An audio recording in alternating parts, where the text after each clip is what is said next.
Hello, everyone. Hey, sis. Always the first in the house. Just copy. Paste.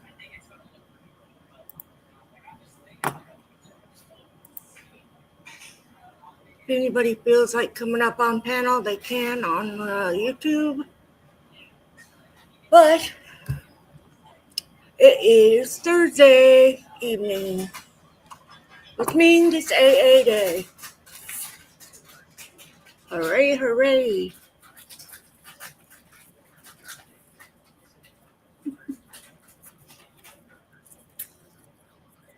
Anyway, hope everyone's had a good week so far. Tomorrow's Friday. Tomorrow morning, I am not looking forward to that.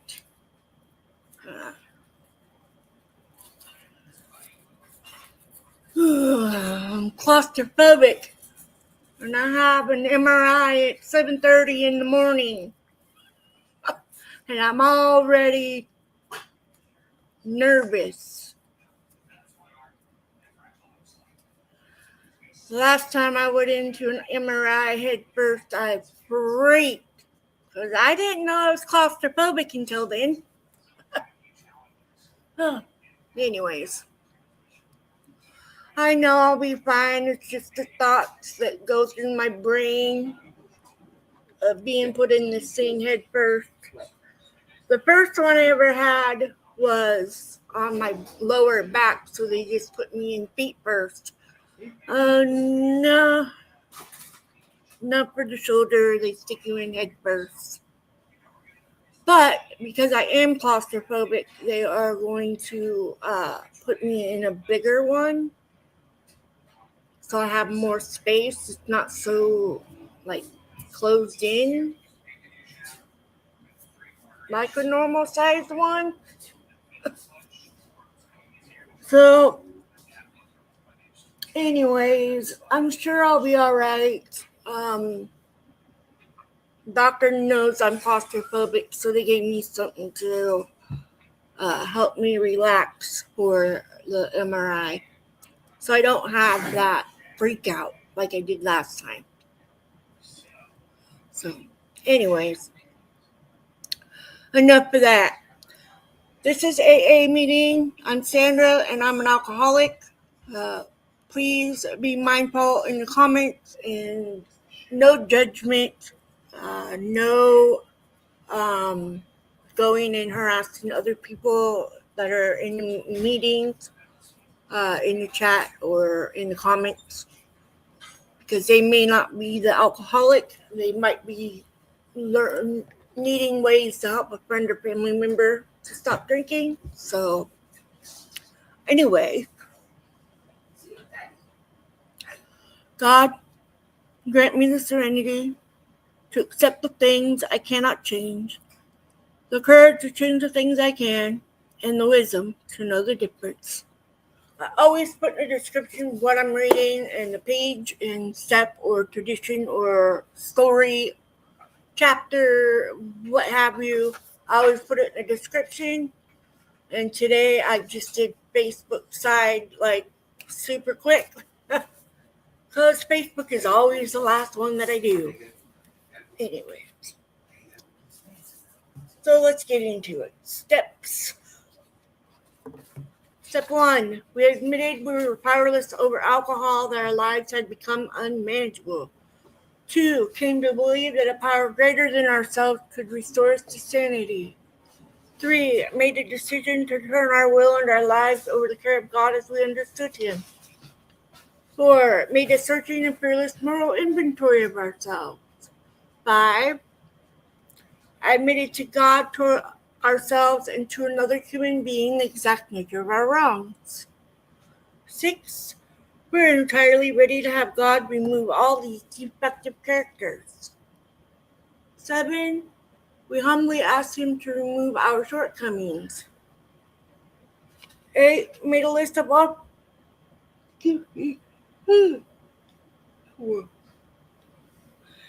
made a list of all persons we had harmed and become willing to make amends to them all.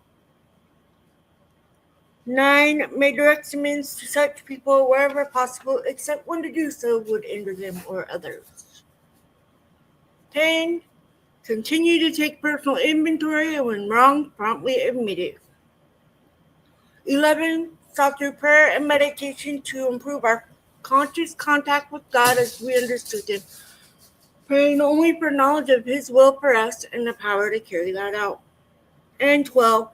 Having had a spiritual awakening as a result of these steps, we try to carry this message to alcoholics and to practice these principles in all our affairs.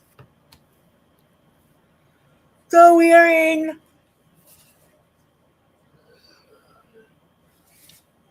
the 12 Steps and 12 Traditions book on step 6, page 63. We're entirely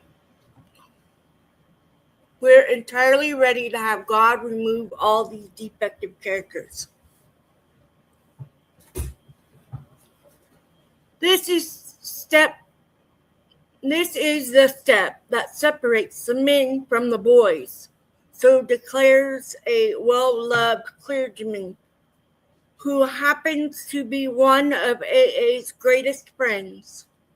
He goes on to explain that any person capable of enough willingness and honesty to try repeatedly step 6 on all his faults without any reservations whatever has indeed come a long way spiritually and is therefore entitled to be called a man who is sincerely trying to grow in the image and likeness of his own Creator.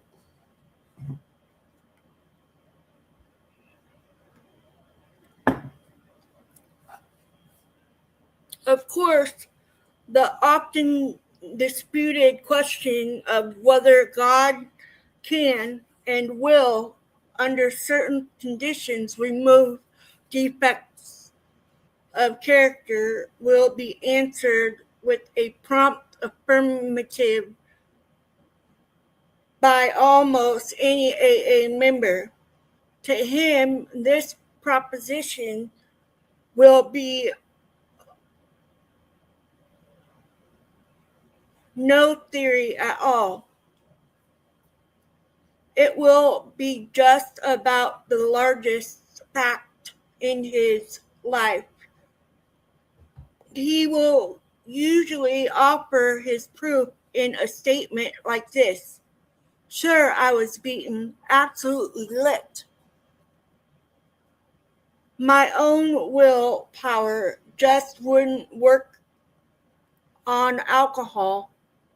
Change of scene, the best efforts of family, friends, doctors, or clergymen got no place with my alcoholism. I simply couldn't stop drinking, and no human being could seem to do the job with me. But when I became willing to clean house and then asked a higher power, God as I understood him, to give me release, my obsession to drink vanished. It was lifted right out of me." In AA's meetings all over the world, statements just like this are heard daily. It is plain for everybody to see that each sober AA member has been granted a release from this very obstinate and potentially fatal obsession. So, in a very complete and literal way, all AAs have become entirely ready to have God remove the mania for alcohol from their lives, and God has proceeded to do exactly that. Having been granted a perfect release from alcoholism, why then shouldn't we be able to achieve by the same means a perfect release from every other difficulty or defect? This is a riddle of our existence, the full answer to which may be only in the mind of God. Nevertheless, at least a part of the answer to it is apparent to us. When men and women pour so much alcohol into themselves that they destroy their lives, they commit a most unnatural act, defying their instinctive desire for self-preservation. They seem bent upon self-destruction. They work against their own deepest instinct. As they are humbled by the terrific beating administered by alcohol, the grace of God can enter them and expel their obsession. Here, their powerful instinct to live can cooperate fully with their Creator's desire to give them new life. For example, sorry, I skipped some.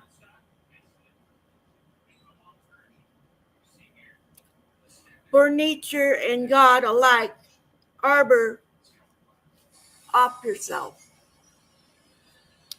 But most of our other difficulties don't fall under such a category at all.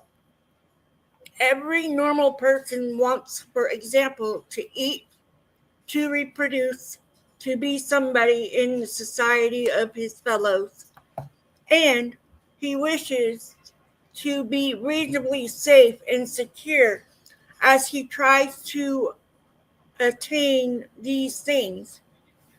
Indeed, God made him that way. He did not design man to destroy himself by alcohol, but he did give man instincts to help him to stay alive. It is nowhere evident, at least in this life, that our Creator expects us fully to eliminate our instinctual drives. So far as we know, it is nowhere on the record that God has completely removed from any human being all his natural drives.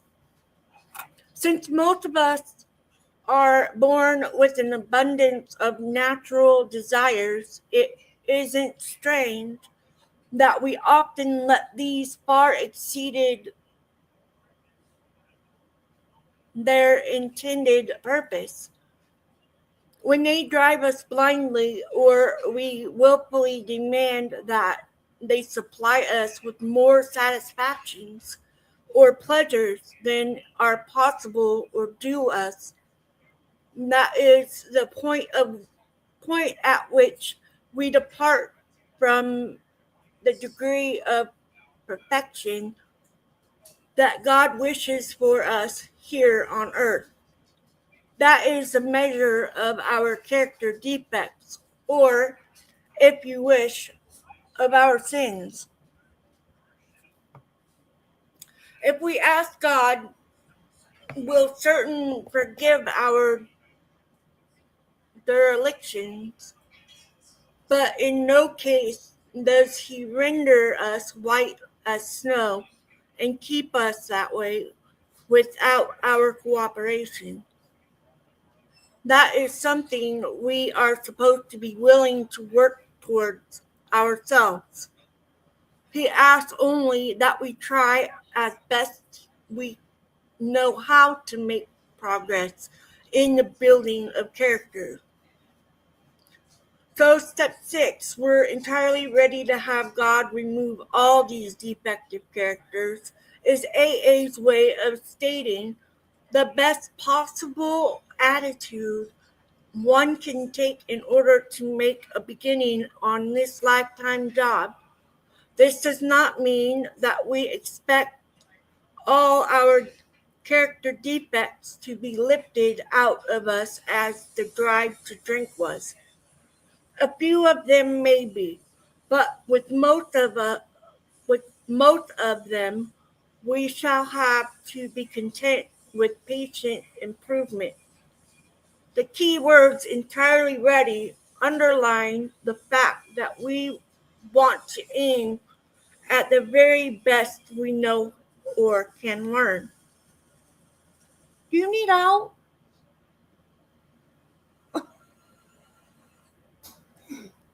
Poor guy's sitting there looking at you.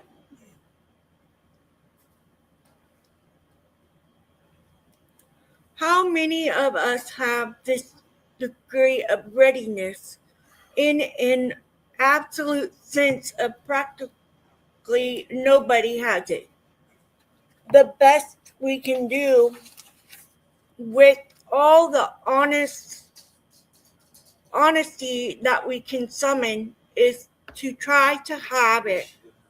Even then, the best of us will discover to our dismay that there is always a sticking point, a point at which we say, "No, I can't give this up yet."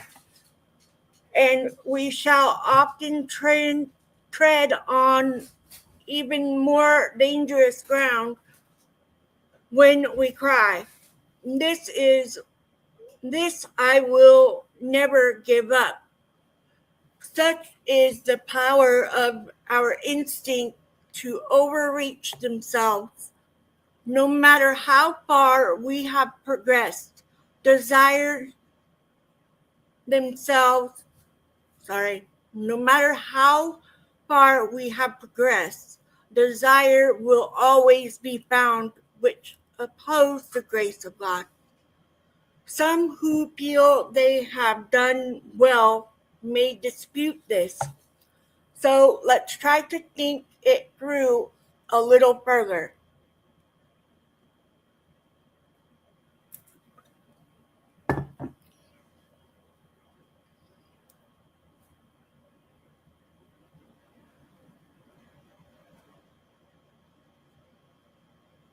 Practically everybody wishes to be rid of his most glaring and destructive handicaps. No one wants to be so proud that he is scorned as a braggart, nor so greedy that he is labeled a thief. No one wants to be angry enough to opt someone, lustful enough to are other people, gluttonous enough to ruin his health. No one wants to be agonizing by the chronic pain of envy or to be paralyzed by sloth. Of course, most human beings don't suffer these defects at these rock bottom levels. We who have escaped these extremes are apt to congratulate ourselves. Yet, can we? After all, hasn't it been self-interest, pure and simple, that has enabled most of us to escape? Not much spiritual effort is involved in avoiding excessive,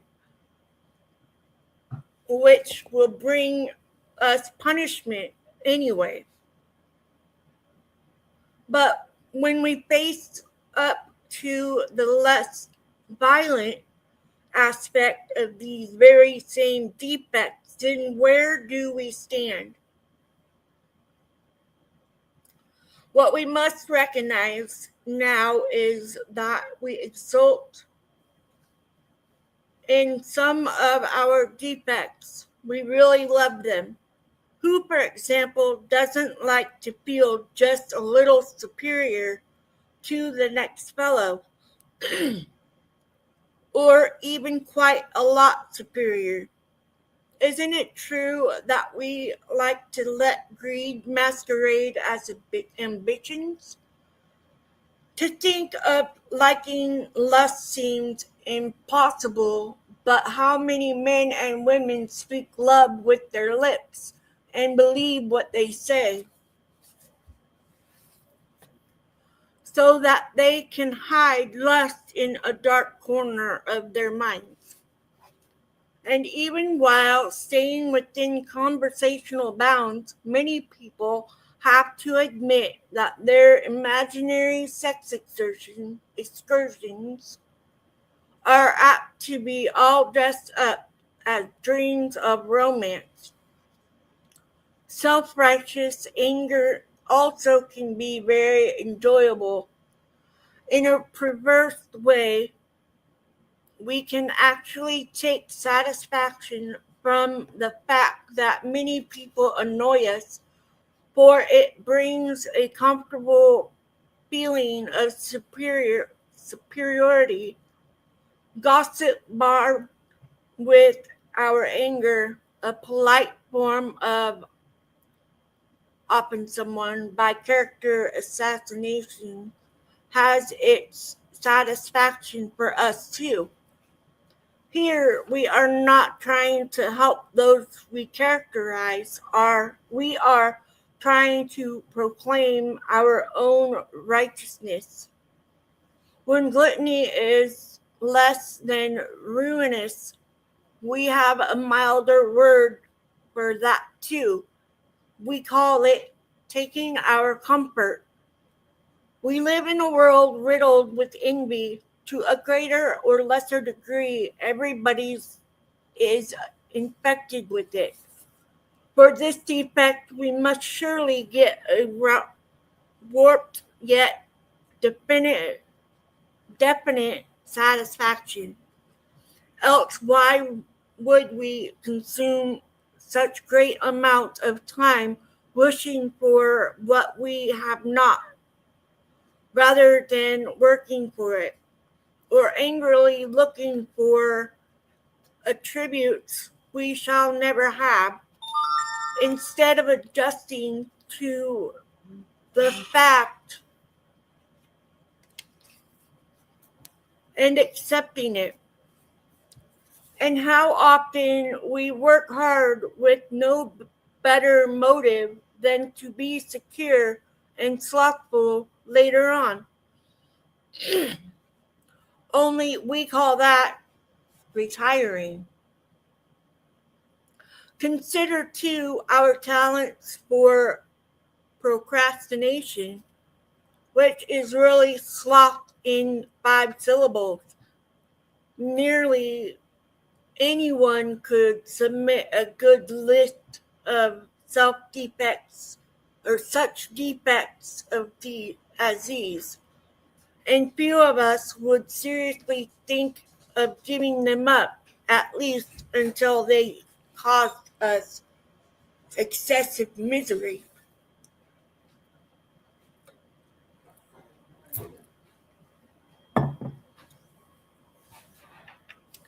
Some people, of course, may conclude that they are indeed ready to have all such defects taken from them. But even these people, if they construct a list of still milder defects, will be obliged to admit that they prefer to hang on to some of them. Therefore, it seems plain that few of us can quickly or easily become ready to aim at spiritual and moral perfection. We want to settle for only as much perfection as will get us by in life, according, of course, to our various and sundry ideas of what will get us by. So the difference between the boys and the men is the difference between striving for a self-determined objective and for the perfect objective, which is of God. Many will at once ask, how can we accept the entire implication of step 6? Why that is perfection? This sounds like a hard question, but practically speaking, it isn't. Only step 1, where we made the 100% admission we were powerless over alcohol, can be practiced with absolute perfection. The remaining 11 steps state perfect ideals. They are goals towards which we look, and the measuring sticks by which we estimate our progress. Seen in this light, step 6 is still difficult, but not at all impossible. The only urgent thing is that we make a beginning and keep trying. If we would gain any real advantage in the use of this step on problems other than alcohol, we shall need to make a brand new venture into an open-mindedness. We shall need to raise our eyes towards perfection and be ready to walk in that direction. If we seldom matter how hotly or haltingly we walk, the only question will be, are we ready? Looking again at those defects, we are still unwilling to give up. We ought to erase the hard and fast lines that we have drawn. Perhaps we shall be obliged in some cases still to say, this I cannot give up yet. But we should not say to ourselves, this I will never give up. Let's dispose of what appears to be a hazardous open end we have left. It is suggested that we ought to become entirely willing to aim toward perfection. We note that some delay, however, might be pardoned. That word, in the mind of a rationalizing alcoholic, could certainly be given a long-term meaning. He could say, how very easy. Sure, I'll head toward perfection, but I'm certainly not going to hurry any. Maybe I could postpone dealing with some of my problems indefinitely. Of course, this won't do. Such a bluffing of oneself will have to go the way of many other pleasant rationalizations. At the very least, we shall have to come to grips with some of our worst character defects and take action towards their removal as quickly as we can. The moment we say, no, never, our minds close against the grace of God. Delay is dangerous, and rebellion may be fatal. This is that point at which we abandon limited objectives and move towards God's will for us.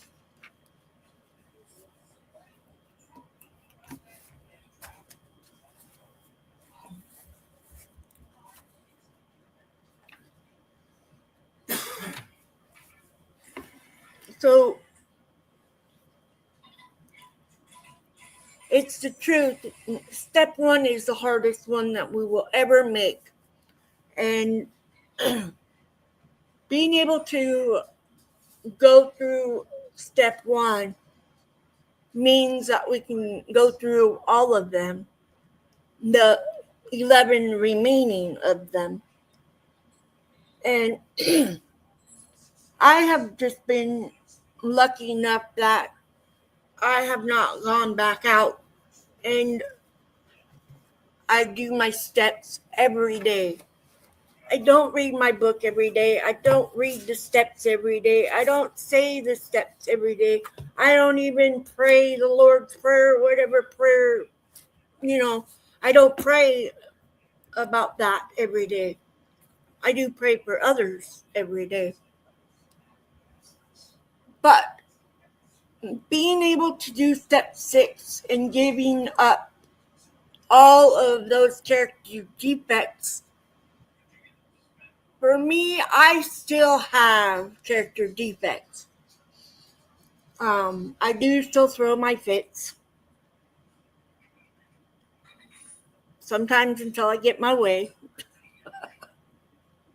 But, I also know that I still have to do these every day throughout the day. If I don't, it's not okay to just say whatever. I'm not going to do that today for working my steps. If I don't go by AA's way for my alcoholism,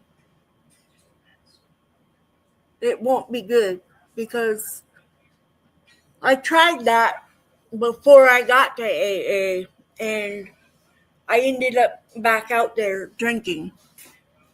And that's something I don't want to do ever again. And you're going to have to go this way, bud. Go over here. Come on. Come on. I don't want to go back out drinking again. And so I try to use my steps daily, and it just makes my life easier. And knowing that I can just say, Lord, you got to take this one. And, just remember that I'm going to have to figure out how to go around having those defects for that, about that. And my sponsor is always saying, you need to pray. You need to pray. Pray for them. Them, not you. Because we don't pray for ourselves. We pray for others. And that is also another defect. Because when we're out there drinking, we're always praying, Lord, if you get me home, not in jail, I'll be okay. I won't drink again. Yes, I've said that many times. And I'm getting drooled on by a drool box here. Mr. Ryder is a drooler. But he keeps me on my toes. But, so,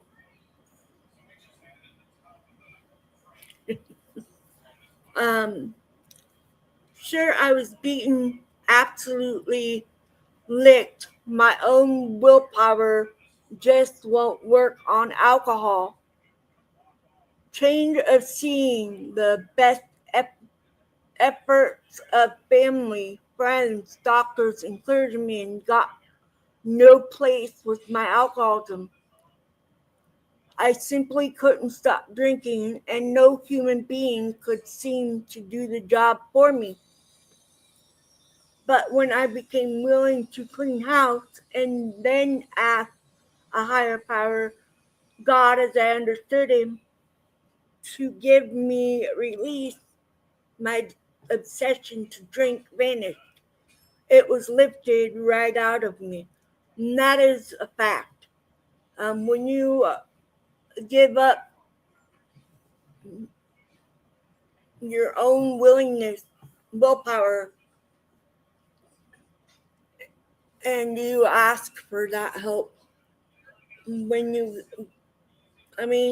get to your bottom, not even everybody reaches a bottom, but when you want to quit, You gotta know that these steps were made by alcoholics who wanted to know what will work for them and possibly others.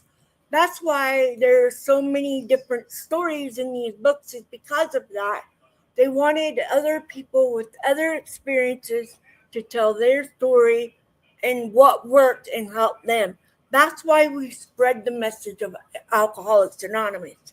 That's the big service work that we all do when we get there and we get the aha and we're working our steps and all of that is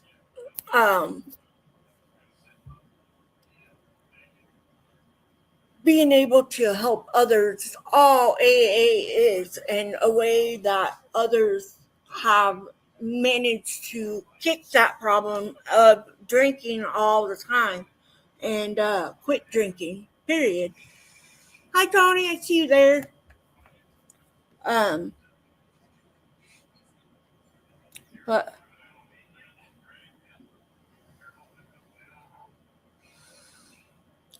and your own willpower, nope, they don't work. I tried that when I got sober before AA. I tried that, and I went right back out there. And so, my sponsor just texts me.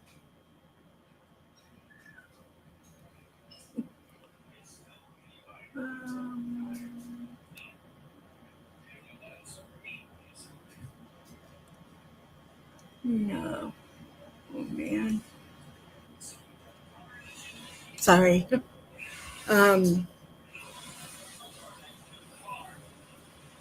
But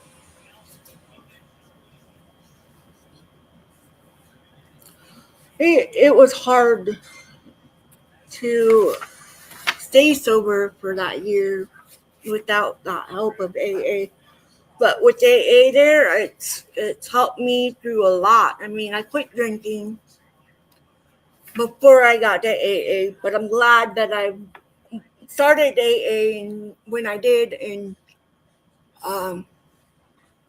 getting sober and staying sober for 11 years and learning how to do these steps and how to share my story and being able to help others to achieve sobriety and stay sober it's pretty amazing. And it is by the grace of God and AA that I'm sitting here sharing AA with everybody and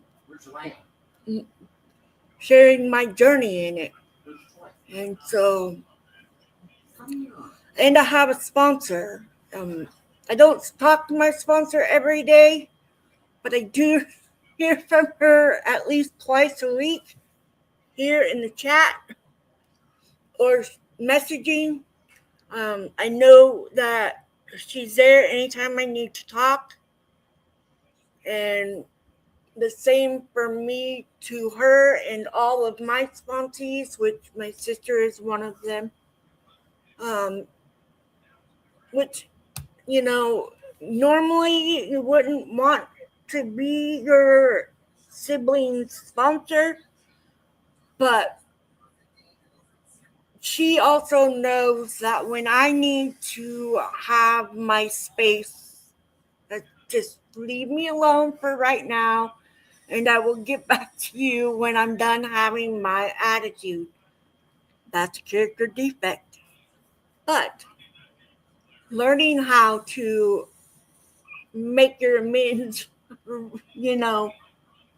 shortly after is working your steps. And step 6 is just as important as the rest of them. But, and yes, my sister on the 19th of July will be 11 years sober, and I'm proud of her. And my brother-in-law is almost 2 years sober. Thought he was 2 years. But anyways, I'm proud of him, and I'm proud of her. And I'm proud of my cousin. I'm proud of my friends and everybody in AA for being sober today. And anyways, that's about all I got for today. I'm tired. And I have to get up early. My MRI is at 7:30 a.m. and I have to be there at 7. So, good thing it's not too far from home. Anyways, thank you. She says, proud of you all. Anyways, I'm going to go ahead and end the meeting. I love you guys. Please stay safe out there, stay sober, and remember you're not alone. And if you're struggling today and you feel like you're going to go out there and drink, please get a hold of AA. Yeah, look up AA meetings. They're everywhere, and they will help. So, God, grant me the serenity to accept the things I cannot change, the courage to change the things I can, and wisdom to know the difference. Keep coming back. It works if you work it. Love you guys.